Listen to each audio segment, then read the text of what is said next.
Hello বন্ধুরা, স্বাগত একটা নতুন ভিডিওতে। বন্ধুরা, কি অবস্থা বাংলাদেশের, কি খারাপ পরিস্থিতি, মানে কি বলবো, বলার কোনো ভাষা নেই। বাংলাদেশ ক্রিকেট দলের এই পরিস্থিতি, যেখানে কালকে আমরা দেখেছিলাম যে বাংলাদেশ আবারও ব্যাট ধরেছে। মনে করেছিলাম যে এখন হয়তো আজকে পুরো দিনটা বাংলাদেশ ব্যাট করতে পারবে বা কিছু একটা রান করে ইন্ডিয়াকে দিবে, যেটা চেস করতে পারবে না বা ইন্ডিয়া সময় পাবে না, ম্যাচ ড্র হবে। এতটুকু অন্তত বাংলাদেশের করা উচিত ছিল, কিন্তু আমরা আজকে তার পুরোপুরি উল্টাটা দেখলাম। ঘুম থেকে ওঠার পরে টি ব্রেকের আগে পর্যন্ত একটা উইকেট তারা আজকে আউট হয়েছে, তারপরে বাকি 7টা উইকেট লাঞ্চের আগে শেষ।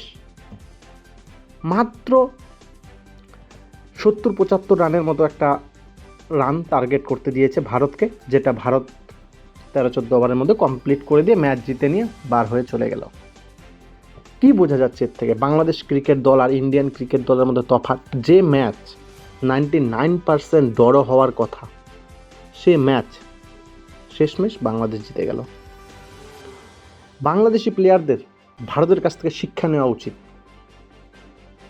শুধুমাত্র বড় বড় বাতেলা পারলেই যে খেলোয়াড় হওয়া যায় না, তার একটা উদাহরণ।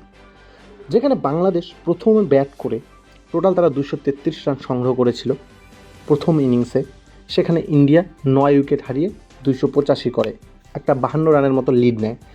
সেটাকে বাংলাদেশকে আবার ব্যাট করতে দিলে বাংলাদেশ টোটাল 146 রানে আজকে লাঞ্চের আগেই একদম অল আউট। ভারত সেখানে ব্যাট করতে নেমে 3 উইকেট হারিয়ে 98 রানের দরকার ছিল ভারতের, মানে 97 রানের লিড দিয়েছিল।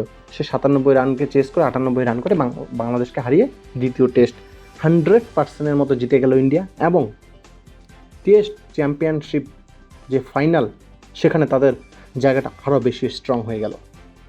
বন্ধুরা, অবশ্যই বাংলাদেশ খেলোয়াড়দের নিয়ে তোমাদের কি মন্তব্য অবশ্যই কমেন্ট করে জানাও।